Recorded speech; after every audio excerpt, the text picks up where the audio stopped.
Ladies and gentlemen, welcome to another episode of the Red Star Podcast on Red Star TV, Film Vision Media. Please make sure you go click the like and subscribe button and hit that notification bell so you can be notified of all content drops. And I'm proud of myself because this is the first time that I've ever said that on any one of these episodes. Today we are here with Victoria, Misu. Hello. I am Victoria. And she's awesome. And she wanted gold dust for the table. Instead of wiping it, we wanted Instead gold of wiping it, we wanted gold dust. Now, so she's here doing a shoot for So today we shot something for Gucci. Gucci. This is the frame that you see behind us, and we are on the set that we just shot in this morning, actually. So we're gonna start with, first of all, she has a pretty extensive following on TikTok and Instagram. So the first thing I really want to ask you is for like other people who are trying to build those platforms, because we're definitely getting away from that as you are, as not away from it, but going on to better things. How did you build it so well? Like what tools did you use to build your brand in those platforms? So if we're talking about technically how to utilize like your, I don't know, hashtags or captions, the time of post, or the algorithmic way of catching up with the system, really it was, I started Instagram on a whim for Victoria Misu first. And I just started to create sets kind of like these in my apartment. Okay. And just posting them, and then connecting with other people. So the way that a lot of the Instagram algorithm works, and like Pinterest, it's a lot of image finding, right? So it'll pair you up with people that it thinks that you will like. And I think that the more I dove into the communities that were filled with people who might like the same content that I do, so art, fashion, things like that, or a very specific niche of it, the more that it would expand out. So I was on that a lot. During grad school, or during my first chunk of grad school and working, in between meetings, I was like furiously commenting on things, trying to connect with people.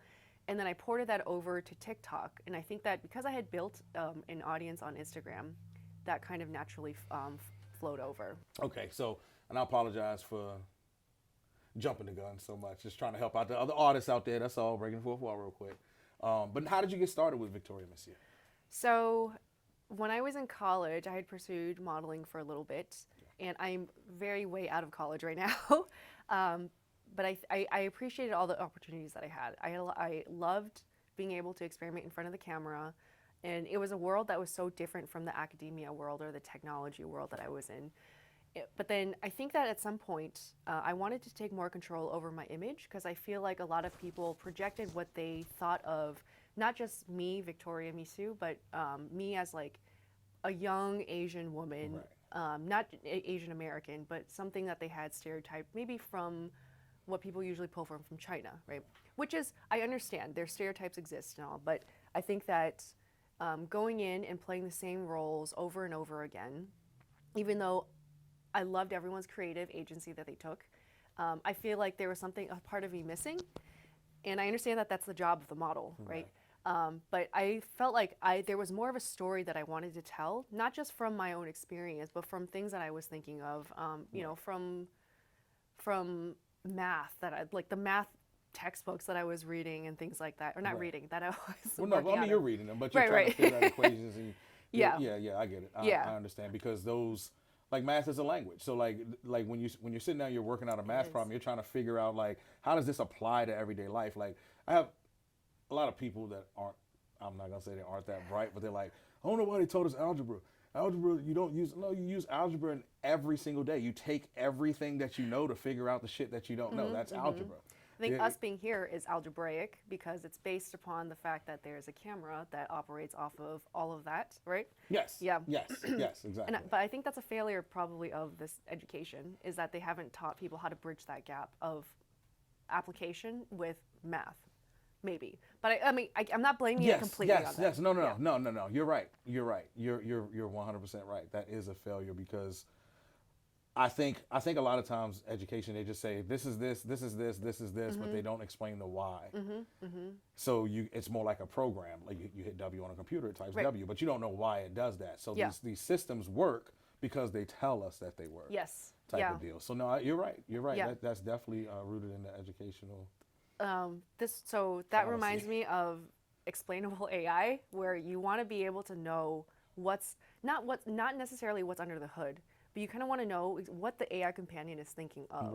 Right. But then when you take that part out, I think it removes the humanness of your interaction with whatever you're doing, whatever you're learning, right? And it's not a one-to-one analogy with math or science or physics, but I think that within that, when they're building explainable AI, I think they're like that nature of the human needs to be encapsulated there. And I think with education, you still need that as well. But doesn't the input of humans actually drive what the algorithm is? Yes. So the human input's always there. Yeah. From that standpoint, it's just a data collector, and then someone says, "Hey, more people like this. This person likes this." So I'm kind of asking. I'm not. Yeah. So then it depends on who is in control of the program, the algorithms, right? Because, yeah. Okay. So then whatever agenda wants to be pushed can be pushed. Yeah.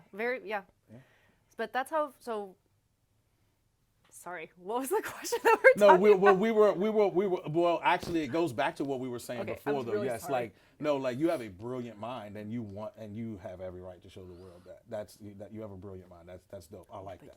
Yeah, like I mean, but the art is dope too. But like a lot of people aren't going to understand the art. Like a lot of people aren't going to understand that you're using mathematical equations in your art. Yeah. Like, And I wouldn't say I'm using it directly to calculate anything just yet. But for example, the reason why I love flowers and the harmony amongst them is because of the stars. Right. So you can find a lot of symmetry, like geometric symmetry among the petals and the flowers, but then there's also very obvious differences, right? But within the stars, you also find that as well. Right. Stars are born and they die in a very similar fashion. Right. And then the constellations, they're always there. Like Big Dipper is always there. Right. It's really strange that it's always there. But it just happens. It doesn't happen with human intervention. I mean, of course, you can grow a flower. Right. You can have the correct soil, the correct environment. No, but you're talking about at its root element, they are essentially the same thing. Yeah. And that kind of goes back to what we were talking before we went on camera about stereotypes, because we're all essentially the same thing.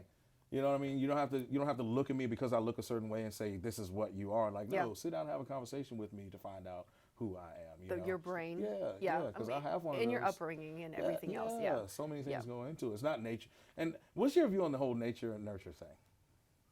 I think that we are all born naturally with a certain difference, but then we are definitely nurtured differently. Like if we're talking about like,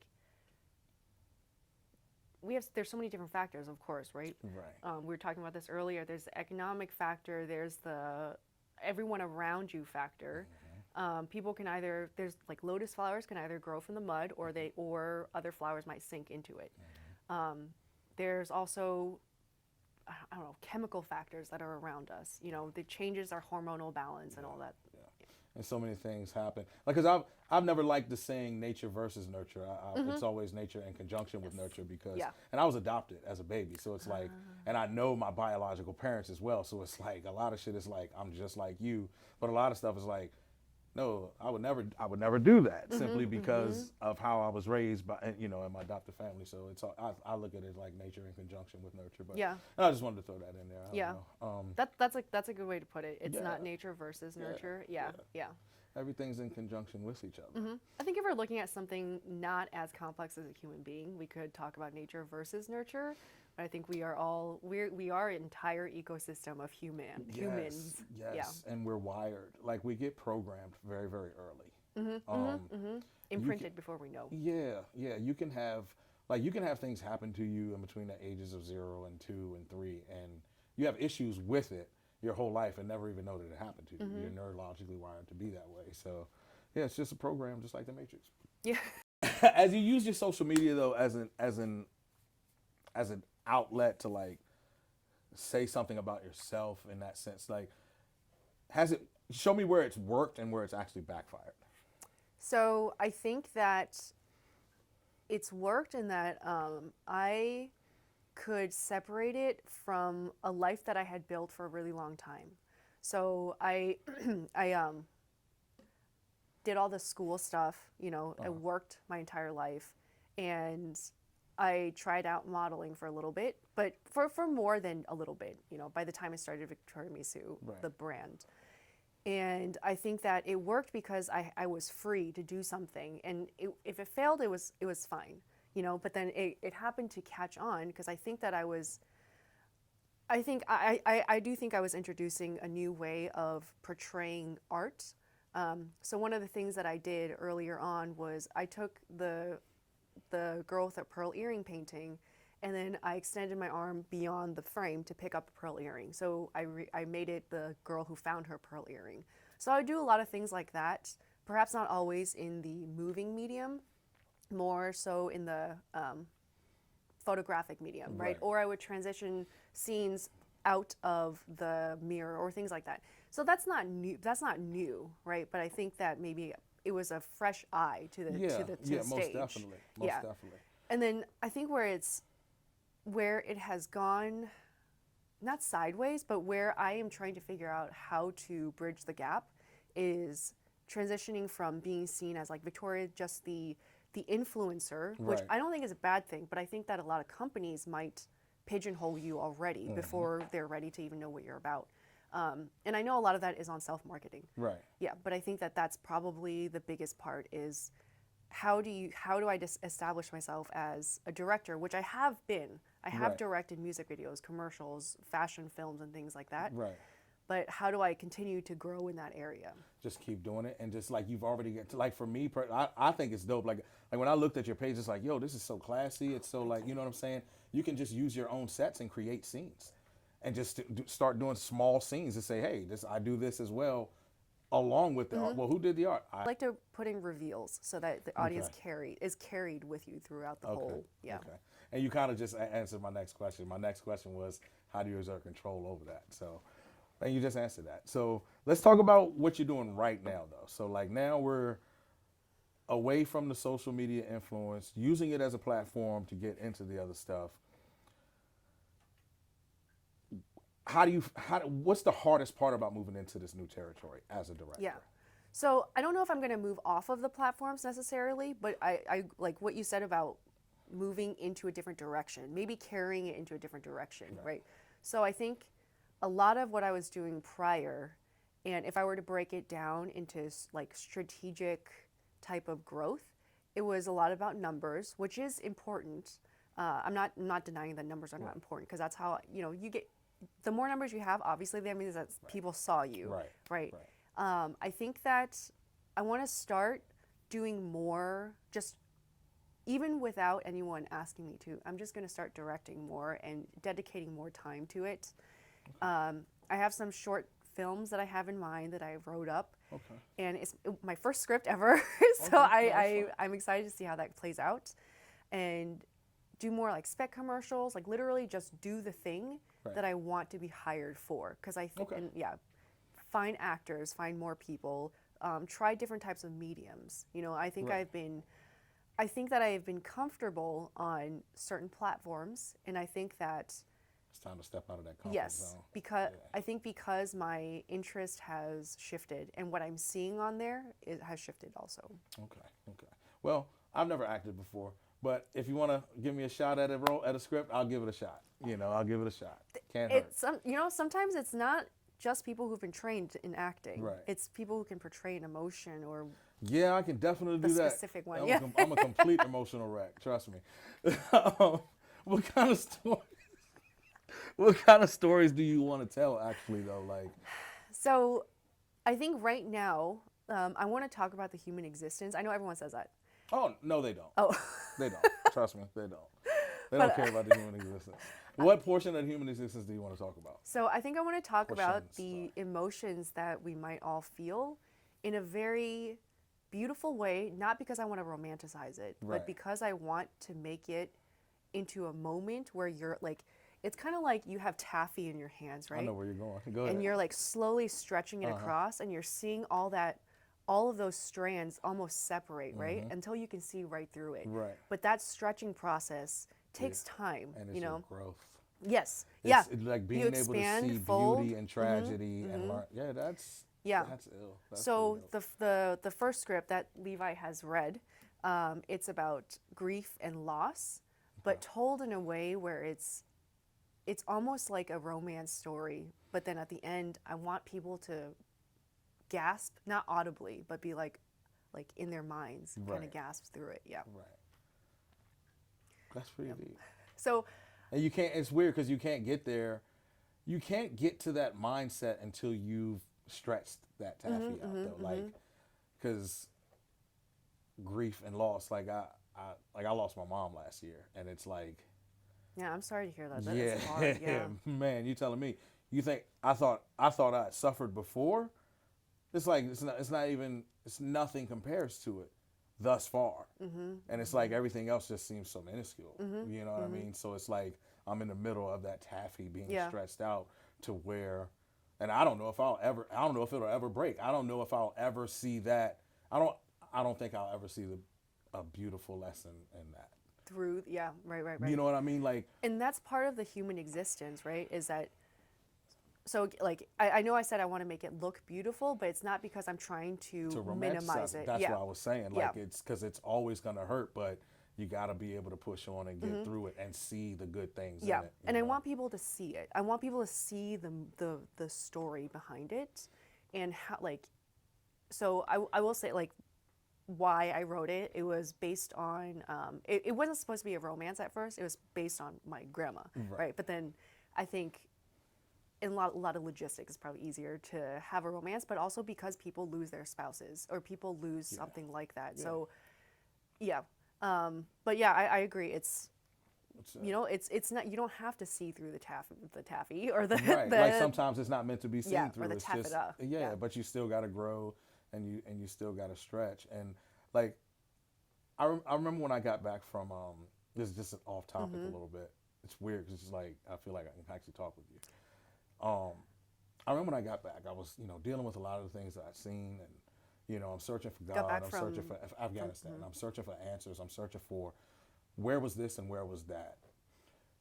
It kind of shook my whole, we can justify so many things. Like, if a soldier dies, you can say, you know what, he signed up, he died for, you can sell yourself whatever. Right. Taliban dude dies. It's like, you know what, that's what he signed up for. Those kids, they didn't sign up for any of it. And so I realized in that moment that, like, there is no, like, we will lie to ourselves to justify everything, and we'll say that it was God's will. Like, no, that's not God's will, the universe's will for that, we're so, and then I started, going to my psych docs and stuff like that. And I'm asking them these questions, like, answer that part for me. Like, I don't feel like I'm wrong in that. I don't know the answer. So what I started to realize was that the human brain is a universe within itself, right? So when you have an event, i.e. a traumatic event, like what happens to a supernova, it burns out, and it implodes on itself, and it burns a fabric in the whole, burns a hole in the fabric of space-time. Well, traumatic events do the same thing for human beings. It burns a hole in the fabric of the space-time of your mind. And if you go into a situation where you're about to encounter something similar to a situation, to that black hole that's left there, you're right back there in that moment. And that's when I started to realize what my triggers were, because the pills couldn't help me, and the talking couldn't help me. It was more an electrical chemical thing. I realized it was an electrical chemical thing as opposed to a physical thing. So. And in the black hole, you do have the separation, right? So you're talking about it being a chemical, right? It is a universe inside our heads, and also what your perception of something is. Even though, and Levi talks about this too a lot, right? People in the same room, our views are obviously very different. Right. Not like our literal perspectives are obviously different. Right. I see you, you see me. Right. I see the micro movements of your face, you see mine, things that I might not even be aware of that are happening. And we construct all of our universes together, right? So I think that making stories about the human existence that people can watch, I think is so important, because I don't know what the right word is. I think someone has described it as an equalizer. I don't think it's an equalizer. I think it's just to show that we all live in in a continuum. We are contributing to the continuum, and we're all in the same space. Some people make it terrible and hell for other people while we're on the continuum, right? And I think that maybe a personal responsibility. I'm not sure what the right way to talk about that right now is, but I think that I would like to contribute something better. Yes, yeah, most definitely, and which you already are, and the world needs to see. I'm trying. No, you are. It's just the world. Like when you're ahead of your time, though, that's what sucks about being ahead of your time. The world needs to catch up to you. Like, again, I've made this reference in another episode. Jordan Peterson was talking about the box in society where people have these systems that are comfortable. The creative people are out here and they snag one creative person who innovates and makes something and fits in the box, but the rest of the creative people are out here drowning. You know what I mean? The world has to catch up to you because you're light years ahead of them. That's an interesting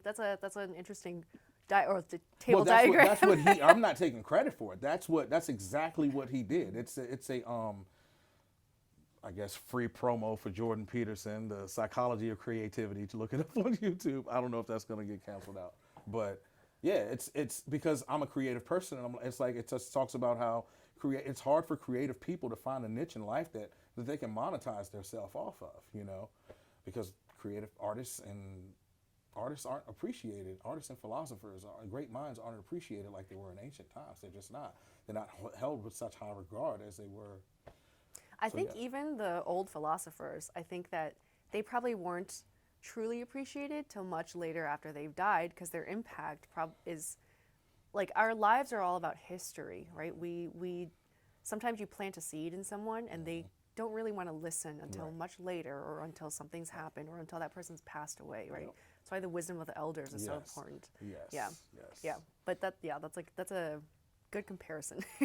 Now let's go to the other side of the, like, not the good people, but the bad people, the art thieves. Let's talk about those people. One thing that was motivating me to kind of move, not just so that I am only on Instagram or recognizable on one platform. Nothing against Instagram. Right. But I think that it was seeing a lot of people from when I started take my exact set, take my exact movements, and just put themselves in it, or put a different flower in it, or something like that, but in the same arrangement, like an orange here or something, or the lychee longan hanging down from here, and then they'll block me after they posted it, because I think they know that I saw it, or they know that I'll see it.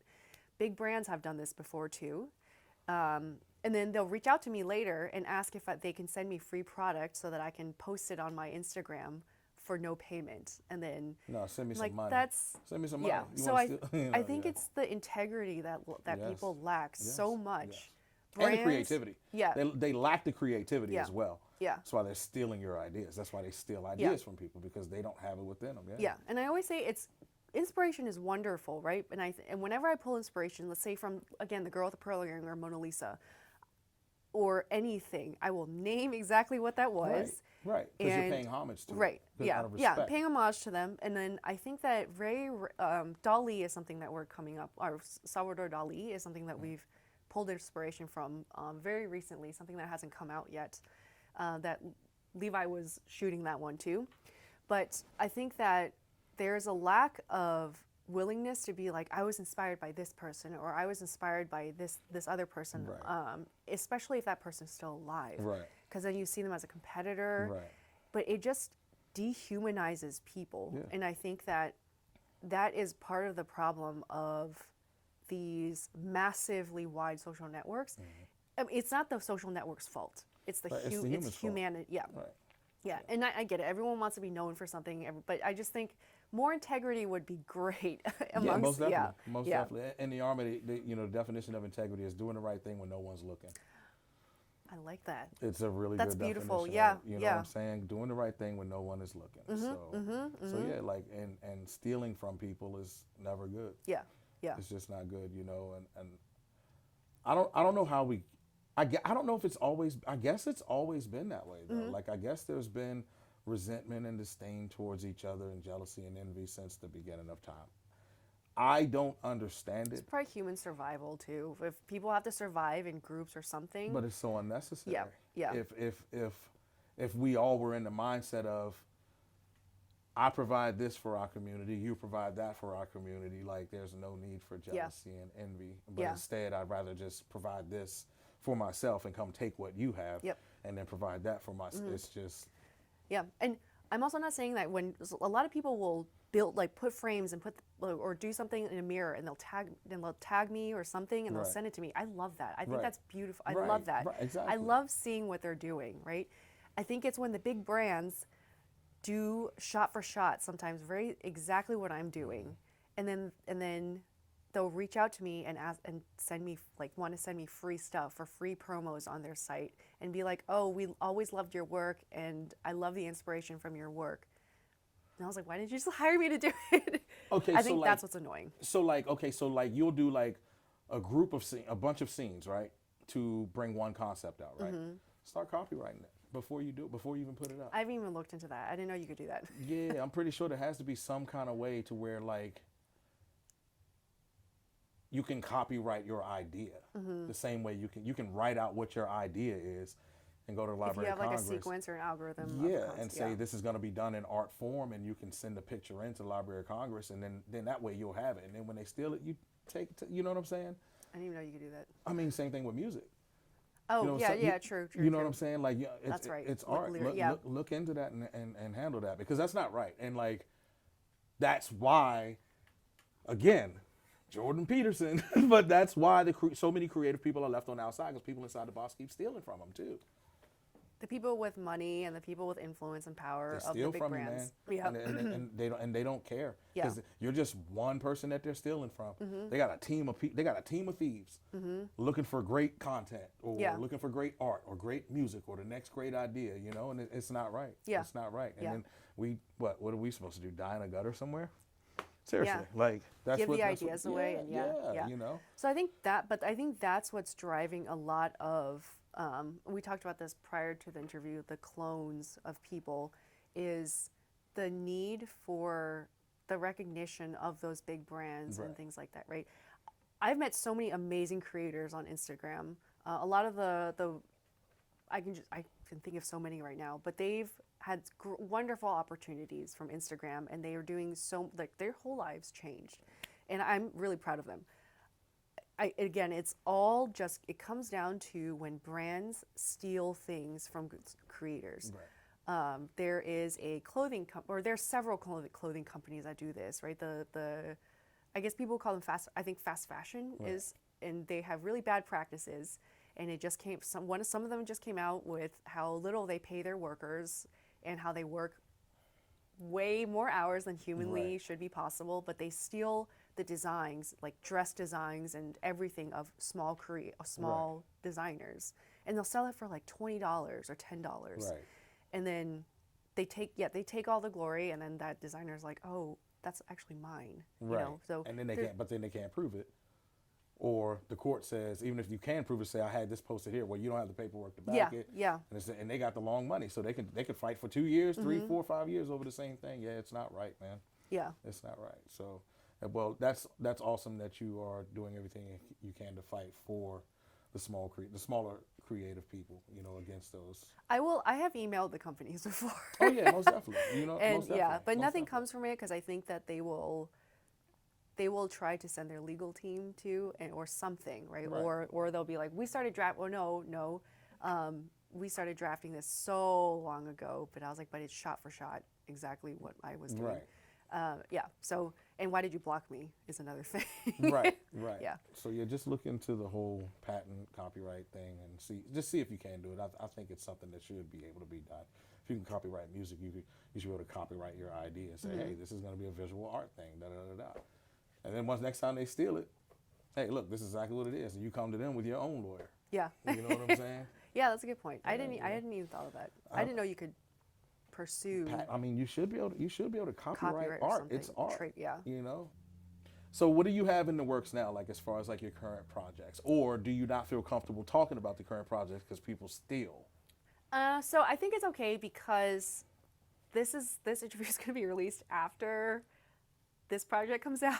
Okay, awesome. So, I am really grateful because Gucci reached out to me for their Gucci perfume campaign for part of it. It's a small one it's a social media campaign. Right. And it's about like transitioning from your reality to your flora fantasy. And yeah, so pretty much built this, and Levi, John, and Brandon built the set. Levi is a master at a lot of things. Yeah, he is. Yeah, he so is. Yeah, so I like to do these things where you come out of the frame, so your story is framed within, but we can't capture all of our stories within a frame. Right. So you got to come out of that, and you got to bleed out of that. Okay. You know, you have a lot more volume than what can be captured in a frame. Right.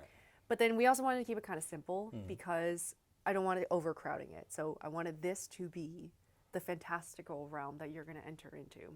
Gotcha. Yeah. Gotcha. And the flowers, they represent the beauty of the place that you're going into. Yes. From wherever you're coming out of. That's And you're it's like going into a new dimension of your life. Yes. And then having a frame, I think, kind of also gives you a frame of reference. Yes. Of how you should, or how you could, of how you might interpret a painting would move, like fluidly through, or you can move a different way, like you're like breaking off the acrylic or the oil painting, right? Yeah. I guess the next project that I'm working on is I just cut my hair 2 weeks ago or something like that. I used to have hair down to my, like, almost thigh, I think. So I cut it all off. So what was the change in your mind frame that made you cut your hair? So I have been growing it out for a long time to donate, to make into a wig. Okay. Yeah, so I wanted to make a really good wig. That's awesome. That's nice. And it took me a long time. Got a big heart, dude. To me it was like the hair, a lot of it, like, hair is cultural, right? It doesn't matter what culture you're from. Hair is culture, And for, I guess, not for us, but for my family, a lot of it is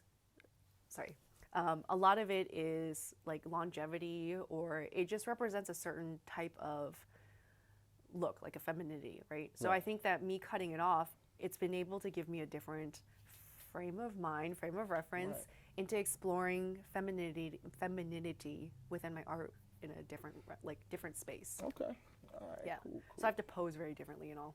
Okay. Why do you have to pose differently? I used to rely a lot on my hair was an accessory. So I would like flick it a lot. So I would go to the museum, stand in front of a painting, and I'd be like, I flick my hair, and then that nice like linearity of that paired with the rigidity of the frame, I thought was beautiful. And then, or a sleeve. But then now I don't have that. So it's more about presenting an aura than my hair, if that makes sense. I think, Got you. I understand. Okay. I love long hair and all, but long hair is awesome. Hair is awesome. You know what I mean? It's better to have it than not, I guess. You know what I mean? So, what's up with the short films? Like, give me more detail about the short films. So I have been very, very blessed with the opportunity to produce for some short films for one of my friends, Ted Adams. He directs. He's directed a lot. He's the head of the Stan Lee Foundation. He also owns his own company where they do like contracting defense stuff. Right. But through him, I've been able to be on actual film sets that I've won awards. So we did some circuits with that one. But I think that has also given me insight into what a film set looks like a big film set, right? And because of this and everything that I've been doing, I really want to direct my own short film. And the next one coming up is the one that we were talking about with grief, and that. So I've been thinking of the cast, and we're making revisions into the script so that I can so that all the little details, because part of the script is that it's not just the humans that are the characters. Really, the mirror is a character. Right. The food is a character. All of them are going to have their moment to shine, but it's all like it's a mechanism, right? So that's kind of what's next up. I am planning on submitting that to a lot of film festivals. I'm not sure which category just yet. I think that will come up as I finish the edits, or as or I should probably actually think about that earlier. But then I think where I want to take Victoria Misu. Yeah, that was going to be my next question. In the next 2.5 to 5 years, where do you see Victoria Misu? So I would like to be known as a director, right? I think that film is a space that I would like to be in. So storytelling, whether it's through a commercial or fashion film, where a brand might reach out and be like, hey, I have jewelry, or I have a line of clothing that I want you to tell a story through. Here's the inspiration, etc. Or home goods. So I love glassware. Obviously, I love frames. Right. So just to tell a story through that, and I want to be able to do that as a director. So somewhere between like a director and art director. And the other part of it is experimenting with different technologies. So I do work in virtual reality, and as the thing I do from 9 to 5, and I would currently, but I'm doing that because I want to gain a skill set where I can kind of bridge the two, not worlds, but two technologies together and concepts. Yeah. That's ill. That's ill. That's dope. Well, so in closing, what would you like to say as far as to people aspiring to be in the same field that you're trying to get into, and where you are and transferring from social media into something else, and just some words of inspiration? So I think that it is a wonderful. Okay. Breaking the wall. I think that social media gives people a really great opportunity to portray themselves as they would like to. And if you have a phone, and because that's how I have everything, almost everything that you see that isn't tagged as like I shot with Levi, or another person I shot with like Tina, or like a lot of, if you don't see someone else's tags on there, I shot it with my iPhone, started with like an iPhone 6 and taped it to a wall. And if you have the means to capture, I think you have the means to storytell. And I think that's what's so beautiful about these mediums, is they give rise to a lot of storytellers, if you so choose so. And I would also like to thank everyone who has been so supportive through all this. Like everyone in this room, everyone who follows me, and all my friends, and everyone who's been, like all the clients, everyone. I don't think that we would be sitting here today with this frame behind us if it wasn't for all of that. Because I can be myself as much as I want, but unless people are supportive and receptive to what I'm doing, there's no momentum upwards. Unless people see there's no momentum unless people see the vision, and that's good that your character and how your skill set has positioned yourself to be in the position that you are. And it was actually an honor to meet you today. It was an honor to meet you. It really was. Thank you so much. Thank you. Closing out, if you live with love, you always win, even when it seems like you aren't. Ladies and gentlemen, that's another episode of the Red Star Podcast. Click like, comment, subscribe, notification bell. You know what it is. We out of here. Like, share, subscribe. And her tag is going to be on there too. So y'all gonna go. So I don't care if she just get 4 more followers. I don't care. She gonna get on us. Even if I get none, that's fine. It's gonna be 129,004. Follow him.